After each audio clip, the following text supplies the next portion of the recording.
பிரியமானவர்களே, இயேசுவின் நாமத்தில் உங்களை வாழ்த்துகிறேன். உங்களுடைய குடும்பத்தில் இருக்கிற எல்லாரையும் பார்ப்பது எனக்கு அதிக சந்தோஷம். பெரியவங்க, குட்டி பிள்ளைகள் எல்லாரையும் பார்ப்பது. சில வீட்டில் கை குழந்தைகள் இருக்கிறாங்க. எல்லா குழந்தைகளையும் கர்த்தர் ஆசீர்வதிப்பார். உங்கள் வீட்டில் இருக்கிற எல்லாரும் இயேசுவுக்கு ரொம்ப முக்கியமானவங்க. ஏன்னா நீங்கள் இயேசுவின் குடும்பம். அவர் உங்களை தன்னுடைய இரத்தத்தை சிந்தி உங்களை மீட்டு எடுத்திருக்கிறார். நீங்கள் சந்தோஷமாக இருக்கணும், மகிழ்ச்சியாக இருக்கணும். அதான் ஆண்டவருடைய விருப்பம். அதனால தான் ஆண்டவர் குடும்ப ஜெபம் பண்ணுங்க என்று உங்களை உற்சாகப்படுத்துகிறார்.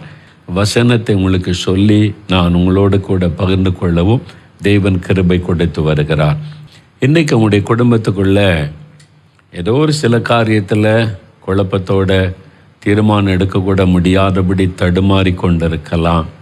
ஏன் இப்படி நடக்குதுன்னு கூட நீங்கள் கலங்கி கொண்டிருக்கலாம். எதை குறித்த கலங்காதங்க. நாம் இன்றைக்கி ஜெபிக்க போகிறோம். கர்த்தர் உங்களுக்கான எல்லா காரியத்தை செய்து முடித்து தருவார். சூழ்நிலைகளை கண்டு பயப்படாதங்க. ஆண்டவரை சார்ந்து வாழ பழகி கொள்ளணும். சரியா? ஈசாக்கு என்கிற அந்த தேவ மனிதர், அவருடைய வாழ்க்கையை, அவருடைய குடும்பத்தை எல்லாம் தேவன் ஆசீர்வதித்து நடத்தினதை தேவ வசனத்தில் நம்ம வாசிக்கிறோம். இந்த ஈசாக்குடைய வாழ்க்கையிலிருந்து சில அற்புதமான குணங்களை, சுபாவங்களை நாம் அறிந்து கொண்டு வருகிறோம். இன்றைக்கு கூட ஆதியாகமம் 26ஆம் அதிகாரம் முதல் 6 வசனத்தை வாசிக்கும்போது, ஒரு இக்கட்டான சூழ்நிலையில் கர்த்தர் எப்படி ஈசாக்குக்கு ஆலோசனை கொடுத்தார், தேவனுடைய ஆலோசனையை பெற்று அவர் நடந்ததனால் எப்படி ஆசீர்வதிக்கப்பட்டார் என்பது வேதத்தில் இருக்குது. அப்போ ஈசாக்கு தேவனுடைய ஆலோசனை பெற்று நடக்கிற ஒரு மனிதராயிருந்தார். அது என்னன்னு பார்க்கலாமே. பைபிளை ஆதியாகமம் 26ஆம் அதிகாரம் எடுத்துக்கொள்ளுங்க. பழைய ஏற்பாட்டில் 30வது பக்கம் சில வசனத்தை நம்ம வாசிக்கலாமா? பைபிள் வச்சுருக்கீங்கள்ல? நான் கட்டாயம் பைபிளோடு தான் குடும்ப ஜெபத்துக்கு வரேன்னு சொல்லியிருக்கிறேன். குட்டி பிள்ளைகள் கூட பைபிளை திருப்பி கொள்ளுங்க. பாருங்கள்.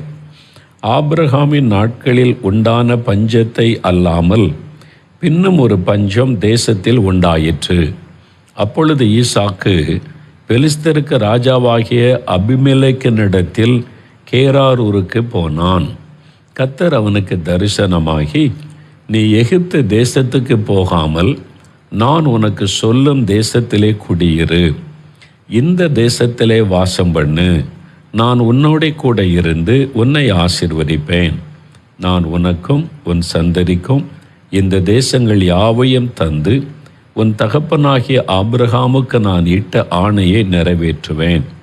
ஆபிரகாம் என் சொல்லுக்கு கீழ்ப்படிந்து என் விதிகளையும் என் கற்பனைகளையும் என் நியமங்களையும் என் பிரமாணங்களை கை கொண்டபடியால் நான் உன் சந்ததியை வானத்தின் நட்சத்திரங்களைப் போல பெருக பண்ணி உன் சந்ததிக்கு இந்த தேசங்கள் யாவையும் தருவேன், உன் சந்ததிக்குள் பூமியில் உள்ள சகல ஜாதிகளும் ஆசீர்வதிக்கப்படும் என்றார். ஈசாக்கு கேராரிலே குடியிருந்தான். பாருங்க, ஒரு கொடிய பஞ்சம் வருகிறது. ஒரு நெருக்கமான சூழ்நிலை, அந்த தேசத்தில் வாழ முடியாத சூழ்நிலை. அப்போ என்ன செய்கிறதுன்னு கலங்கி பக்கத்து தேசமாகிய பெலிஸ்தருடைய ராஜாவாகிய அபிமெலேக்கு ஆட்சி பண்ணக்கூடிய கேராரூருக்கு அவர் போனார். இப்போ அவருக்குள்ள ஒரு எண்ணம் உண்டாக்கலாம், எகிப்துக்கு போகலாம், எகிப்து செழிப்பான இடம் என்று. அப்போ கர்த்தர் தரிசனமாகி சொல்கிறாரு, நீ எகிப்துக்கு போகாத, நான் உனக்கு சொல்லும் தேசத்தில் குடியிரு, இந்த தேசத்தில் வாசம் பண்ணு, நான் உன் கூட இருப்பேன், உன்னை ஆசீர்வதிப்பேன் அப்படின்னு ஆண்டவர் சொல்கிறார். ஏன்னா இதுக்கு முன்னால் ஒரு கொடிய பஞ்சம் ஆபிரகாம் காலத்தில் வந்தபோது ஆபிரகாம் எகிப்து தேசத்துக்கு போனார். அங்கே நடந்த சம்பவம்லாம் பைபிளில் எழுதப்பட்டிருக்கிறாரு. ஈசாக்குக்குள்ளே இந்த எண்ணம் வந்திருக்கலாம். ஈசா அந்த எகிப்து தேசம் செழிப்பான ஒரு தேசம், ஒருவேளை நம்ம அங்கே போனால் இந்த பஞ்ச காலத்தில் தப்பித்து கொள்ளலாம் என்று நினைத்திருக்கலாம். இப்போ நம்ம ஒரு கொடிதான காலத்திற்குள்ளே கடந்து போகிறோம் இல்லை? COVID-19 என்று சொல்லி கொள்ளை நோய், அதனுடைய பாதிப்புகள், பொருளாதார வீழ்ச்சிகள், வேலை இழப்புகள், பிஸ்னஸ் பாதிப்புகள், பிள்ளைகள் ஸ்கூலுக்கு போக முடியாத நிலைமை, நிறைய பாதிப்புகளை சந்திக்கிறோம். இந்த சூழ்நிலையில் என்ன பண்ணுவார்? நிறைய பேர் வெளிநாட்டில் இருந்தவங்க இந்தியாவுக்கு திரும்பி வந்துட்டாங்க. சென்னையில் இருந்தவங்க அவங்கவுங்க கிராமத்துக்கு திரும்பி போனாங்க. மறுபடியும் சென்னை பட்டணத்துக்கு போனாங்க. ஏன் இங்கே வந்தோம், நம்ம அங்கேயே இருந்திருக்கலாமோ, இப்படி 2 மனதோடு குழம்பின நிலைமை. வெளிநாட்டிலேருந்து வந்த கூட நான் அங்கேயே இருந்திருக்கலாமோ, நான் தவிர்தலாக வந்துட்டேனே. இப்படி பல குழப்பமான சூழ்நிலை. இன்றைக்கு நீங்கள் கூட குழம்பி கொண்டே இருக்கலாம். இந்த வேலைக்கு போகலாமா, இந்த பிஸ்னஸை செய்யலாமா, இந்த காரியத்தை செய்யலாமா, இந்த சூழ்நிலையில் என்ன பண்ணுவது, எங்கே போனால் நம்ம தப்பிக்க முடியும், என்ன செய்தால் இந்த காலத்தை நம்ம கடந்து போக முடியும். ஈசாக்குக்குள்ளே இருந்திருக்கலாம், இந்த பஞ்ச காலத்தை எப்படி தாண்டுவது, தேசத்தில் பஞ்சம் கொடிதாக இருக்கிறது, இந்த காலத்தில் நம்ம கூட இருக்கிறவங்க, நம்முடைய குடும்பம், வேலைக்காரிகள் எல்லாம் போஷிக்கப்பட என்ன பண்ண போகிறோம், பல கேள்விகள் இருந்திருக்கும். இப்போ கர்த்தர் தரிசனமாகி ஒரு ஆலோசனை கொடுக்கிறார். எகிப்துக்கு போகாத, இந்த தேசத்தில் தங்கியிரு, நான் கூட இருந்தவனை ஆசீர்வதிப்பேன் அப்படின்னு. ஈசாக்கு அதற்கு கீழ்ப்படிந்தார். தேவனுடைய ஆலோசனைக்கு கீழ்ப்படுகிற ஒரு மனிதராக ஈசாக்கு இருந்தார். அதனால பாருங்க, குடும்பம் பாதுகாக்கப்பட்டார். பஞ்ச காலத்தில் கூட கர்த்தர் அவரை போஷித்து காப்பாற்றி ஆசீர்வாதமாய் நடத்தினரை தொடர்ந்து வாசிக்கும் போது அறிந்து கொள்ள முடியும். நீங்கள் தேவனுடைய ஆலோசனைக்கு கீழ்ப்படிந்த நடந்தீங்கன்னா, அது கொள்ள நோய் காலமாக இருக்கலாம், பஞ்ச காலமாக இருக்கலாம், வெள்ளக்காரியமாக இருக்கலாம், எந்த சூழ்நிலையிலும் அவர் உங்களை பாதுகாக்க தவற மாட்டார். உங்கள் கூட இருந்து ஆசீர்வதிக்க தவற மாட்டார். இந்த காலத்தில் ஒரு பக்கம் வேலை இழந்த மக்கள், இன்னொரு பக்கத்தில் நிறைய பேர் சொல்கிறாங்க ஆண்டவர் வேலை கிடைக்க பண்ணினார், முன்னால் விட அதிக சம்பளத்தில் வேலை கிடைக்க பண்ணினார். எத்தனை பேர் சாட்சி சொல்கிறாங்க தெரியுமா? அப்போ இந்த சூழ்நிலைகளையும் கடந்து தேவன் ஆசீர்வதிக்க முடியும். அதனால் நீங்கள் பயப்படாதங்க. தேவனுடைய ஆலோசனைக்கு மாத்திரம் செவி கொடுக்க தவறக்கூடாது. அதனால் கவனம். எனக்கு ஒரு பட்டணத்தில் ஒரு சகோதரரை தெரியும். நல்ல ஒரு பிஸ்னஸ் பண்ணார். நல்ல பெரிய ஒரு கடை வைத்து நல்ல வியாபாரம் செழிப்பாய் நடக்கிறது. குடும்ப ஆசீர்வாதமாக இருக்குது. மனைவி பிள்ளைகளோட மகிழ்ச்சியாக இருந்தார். சொந்த வீடு பாருங்கள், கடை வியாபாரம் நல்ல செழிப்பு. இப்போ திடீரென்று அவருக்குள்ள ஒரு ஆசை வந்தது, புதிதாக ஒரு பிஸ்னஸ் ஆரம்பிக்கணும்னு சொல்லி யாரும் சொன்னாங்க. இவருக்கு பழக்கமானது ஒரு பிஸ்னஸ், அவர் வேறு ஒரு பிஸ்னஸை குறித்து ஒரு ஆள் சொன்னாங்க, இதில் நீங்கள் இத்தனை லட்சம் இன்வெஸ்ட் பண்ணால் இவ்வளோ லாபம் வந்துடும், நம்ம சேர்ந்து செய்யலாம், நம்ம பார்ட்னராக வச்சு இந்த பிஸ்னஸை பண்ணலாம் என்பதாய் சொல்லி ஆசையான பல விளக்கங்களை சொன்னவுடனே இவருக்கு ஆசை, சரி அதை நம்ம முயற்சி பண்ணலாமே என்று சொல்லி அப்போ அவர் தீர்மானம் பண்ணி பார்ட்னர்ஷிப் போட்டு இத்தனை லட்சம் கொடுக்க ஒழுங்கு பண்ணி அந்த ஆரம்பத்துக்கு பாருங்கள், நம்முடைய ஊழியத்தில் இந்த உடன் ஊழியராக இருக்கிற அப்பாதுரை பிரதர் சகோதரரை அழைத்திருந்தாங்க. அப்பாதுரை பிரதர் ஜோம் பண்ண போனாங்க. போயிட்டு சொன்னாங்க, இந்த பிஸ்னஸ் தேவ சித்தமாக எனக்கு தெரியவில்லை, இது வேண்டாம், இது உங்களுக்கு நஷ்டத்தை கொண்டு வரும், உங்களுக்கு ஏற்கனவே இருக்கிற பிஸ்னஸை செய்யுங்க, அதை விருத்தி பண்ணுங்க, அதுக்கு இன்னொரு பிரான்ச்சு கூட ஆரம்பித்து செய்யலாம், இது செய்கிறது ஆண்டோடைய சித்தமாக எனக்கு தெரியலை, உங்களுக்கு பொருள் நஷ்டத்தை உண்டாக்கும் அவமானத்தை கொண்டு வருவது வேண்டாம் என்று சொன்னார்கள். அவங்க ஆலோசனை கொடுத்து ஜெபிச்சாங்க. ஆனால் அந்த சகோதரன் உள்ளத்தில் தீர்மானம் பண்ணிட்டார், இதை செய்யணும், இதில் இத்தனை லட்சம் லாபம் வரும்ன்றாங்க, பெரிய பிஸ்னஸ் ஆயிடலான்னு சொல்கிறாங்கன்னு சொல்லி அந்த ஆசையில் அவர் தேவனுடைய ஆலோசனைக்கு செவி கொடுக்கவில்லை. சிரித்து கொண்டே கேட்டுக்கொண்டார். ஆனால் அவர் செய்கிறபடியே செய்து கொண்டிருந்தார். என்கிட்ட வேதனையோடு சொன்னாங்க, நான் சொன்னேன், அவர் கேட்கல பிரதர் சொல்லி. நானும் கூட போய் ஜெபம் பண்ணினேன். ஆவியானுடைய பிரசன்னம் வழிநடத்துதலை பார்க்க முடியலை. அப்போ கர்த்தர் ஏற்கனவே ஆலோசனை கொடுத்துட்டாரு, இது உனக்கு வேண்டாம் என்பதை போல. நம்முடைய நண்பர்கள், உறவினர்கள், மற்றவங்க ஒரு புதிய காரியம் சொன்னால் ஒரு பகுதியை தான் சொல்லுவாங்க, அடுத்த பகுதியை சொல்ல மாட்டாங்க. தங்களுக்கு சாதமான பகுதியை சொன்னால் உங்களுடைய ஆசையை அவங்க தூண்டி விட்டு செய்ய வச்சுருவாங்க. நீங்கள் தான் கவனமாக இருக்கணும். பாருங்கள், தேவன் என்ன ஆலோசனை கொடுக்குறான்னு கேட்டிருக்கணும். அவங்க அதெல்லாம் கேட்கல.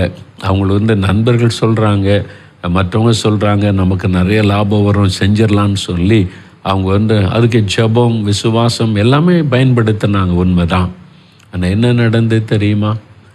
பல லட்சங்கள் நஷ்டமாகி அந்த பிஸ்னஸை இழந்து, ஏற்கனவே அவங்களுக்கு பல வருஷமாக இருந்த பிஸ்னஸையும் அதனால் இழந்து, வீட்டை இழந்து, எல்லாத்தையும் இழந்து, சொந்த ஊரில் இருக்க முடியாமல் வேறு ஊருக்கு போக வேண்டிய ஒரு சூழ்நிலை வந்து விட்டார்.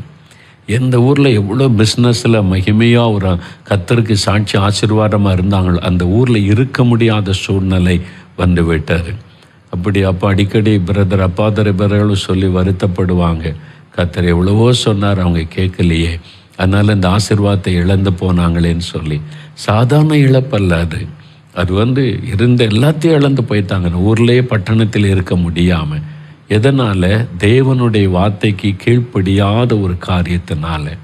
ஆண்டவர் சொல்கிறார் ஈசாக்கை பார்த்து, ஈசாக்கு, எகிப்துக்கு போகாத, நீ அதை செய்யாத. ஆபிரகாம் போனார்னு நீ போகாத, நீ இங்கே இரு, நான் சொல்கிற இடத்துல இரு, நான் கூட இருப்பவன் ஆசீர்வதிப்பேன். ஈசாக்கை கீழ்ப்படிந்தார். தேவனுடைய ஆலோசனை. நீங்கள் தேவ ஆலோசனை பெற்றுக்கொண்டீங்களா? உங்கள் பிள்ளைகளை இந்த யூனிவர்சிட்டியில் படிக்க வைக்கணும், இந்த நாட்டில் படிக்க வைக்கணும்னு நீங்களே தீர்மானம் பண்ணுறீங்களே, கர்த்தரிடத்தில் ஆலோசனை பெற்றீங்களா? நான் இங்கே போய் வேலை பார்க்கணும், இங்கே போய் பிஸ்னஸ் பண்ண நீங்களே முடிவு செய்கிறீங்களே, கர்த்தருடைய ஆலோசனை கேட்டீங்களா? இவரை பார்ட்னராக சேர்த்து இந்த பிஸ்னஸ் பண்ணிடலாம், இவர் ரொம்ப திறமைசாலி, அவர் கூட சேர்ந்தால் நம்மளும் பெரிய கோடீஸ்வரன் ஆயிடலான்னு நீங்களே தீர்மானம் பண்ணுறீங்களா? கர்த்தரிடத்தில் ஆலோசனை கேட்டிங்களா? யோசித்து பாருங்கள். ஈசாக்கு தேவனுடைய ஆலோசனைக்கு கீழ்ப்படுகிறவராயிருந்தார். அதனால் எப்பொழுதும் உடைய மனதில் எந்த காரியத்திற்கு நான் கர்த்தரிடத்தில் கேட்டு தான் தீர்மானிக்க முடியும் என்று ஒரு தீர்மானம் வைத்து கொள்ளுங்க. ஒரே நாளில் போய் நீங்கள் கர்த்தரிடத்தின் ஆலோசனை சில சமயம் பெற முடியாது. சில நாட்கள் ஆகும், சில வாரங்கள் ஆகும். வெயிட் பண்ணுங்க, காத்துருங்க, ஜெபம் பண்ணுங்க, அவசரப்படாதங்க. நீங்கள் அவசரப்பட்டு ஒன்று செய்தால் மாபெரும் இழப்பை சந்தித்து அவமானப்பட்டு எல்லாவற்றையும் இழந்துவிட நேரிடும். அதனால தான் தேவனுடைய ஆலோசனைக்கு செவி கொடுப்பது அவ்வளோ முக்கியம் என்பதை உணர்ந்து கொள்ளுங்க. ஈசாக்கு நல்ல தேவனுடைய ஆலோசனைக்கு கீழ்ப்படுகிற ஒரு மனிதராக இருந்தார். அதனால தேவன் இந்த பஞ்ச காலத்தில் கூட பாதுகாத்து ஆசீர்வதித்து நடத்தினார். அதனால் உங்கள் வாழ்க்கையில் கூட கொள்ள நோய் வரலாம், பஞ்சம் வரலாம், பயங்கரமான பூமி அதிர்ச்சி வரலாம், வெள்ளங்கள் வரலாம், சூழ்நிலைகள் எப்படியும் மாறலாம். உங்கள் கூட இருந்து உங்களை பாதுகாத்து உங்களை ஆசீர்வதித்து நடத்துகிற ஒரு கர்த்தர் இருக்கிறார். அவரை சார்ந்து கொள்ளுங்க, அவர் மேலே விசுவாசம் வைங்க, அவருடைய ஆலோசனையின்படி நடக்க அர்ப்பணித்து கொள்ளுங்க. சரியா? அவருக்கு ஒரு பெயர் உண்டு, ஆலோசனை கர்த்தா.